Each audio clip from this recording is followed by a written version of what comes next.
So hello everyone. आज हम देखेंगे यवागू। जो हमने पहला पार्ट पढ़ा था उसके आगे का देखेंगे। आज उसका सेकंड पार्ट देखेंगे। तो हमने 14 तक देख लिए थे, आज हम 15 से स्टार्ट करते हैं। तो अगला आता है मधर यवागू। तो मधर क्या होता है, यवागू में क्या होता है? उपेदिक ददिभ्याम तू सिद्धा मद विनाशिनी। ठीक है, तो इसकी ट्रिक क्या है? उपेदिक ब्रांड की मद पी है हमने। ठीक, तो उपेदिक आ गया और मद आ गया। इसके बाद आता है वाजीकरण यवागु, ये वाजीकारक यवागु। तो स माश विदला वृश्या घृत शीर उपसादिता। तो इसमें घृत शीर आता है। ठीक है, तो ये क्या है? वृश्य यवागु है। इसके बाद आता है शीशन पीड़ा नाशक यवागु।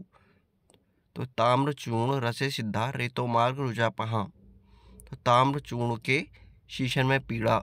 तो ताम्र चूर्ण किसे बोलते हैं? मुर्गे को। ठीक है, तो ताम्र चूर्ण मतलब मुर्गे का रस, मतलब यहाँ क्या है? मांस रस। आगे देखते हैं वात अनुलोमक यवागु।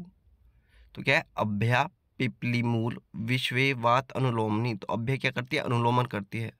तो अभ्या वात का अनुलोमन करती है। ठीक है, अभ्या आपको पता होगा कि अनुलोमक होती है। अभ्या मतलब हरित की। अब आता है भेदनी यवागु। तो क्या आता है? क्षार चित्रक हिंगु अम्लवेतस भेदनीय। ठीक, तो क्षार से चित्र का भेदन। तो क्षार आ गया, चित्र आ गया, और क्या करता है? भेदन। इसके बाद आता है रूक्षणार्थ यवागु। तो रूक्ष आम्लक निर्व्यूह श्यामक नाम निरूक्षणी। तो रूक्ष कुश। तो रूक्ष और इसमें आ गया कुश। इसके बाद आता है स्नेहनार्थ यवागु। स्नेहनार्थ में क्या आएगा? सर्पिश मति बहुतिला स्नेह शील लवणान्विता। तो अति सर्पिल स्नेह, तो मतलब अति सर्पी। इसमें सर्पिशम अति मतलब अति सर्पी है इसका मतलब। इसके बाद आता है कृष्टनाशक या ब्रहण। ब्रहण है ये, ब्रहण कारक यवागु। तो वराह निरु। तो वराह मतलब सुअर, तो मोटा शूकर। हिक्का श्वास कांस नाशक यवागु। तो क्या है? 10 मूल साधित यवागु। तो श्वास कांस में 10 मूल का सिरप देना है। ठीक है, आगे देखते हैं सारक या रेचक यवागु। तो शाक मांस और तिल मांस। तो शाक खा लेने से रेचन हो जाता है, ये याद रखेंगे। इसके बाद आता है ग्राही यवागु। तो जम्बू आम्रति तदिथ। तो जम्बू और आम्र जहाँ मिलो तुरंत ग्रहण कर लेना चाहिए।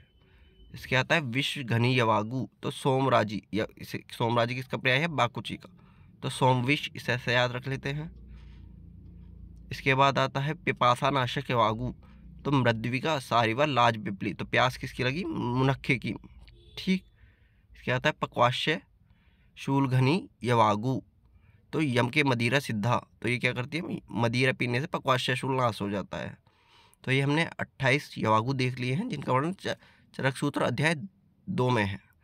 तो यवागु क्या होता है ये भी पता होना चाहिए। ठीक है, तो यवागु में क्या होता है? 6 गुना जल होता है।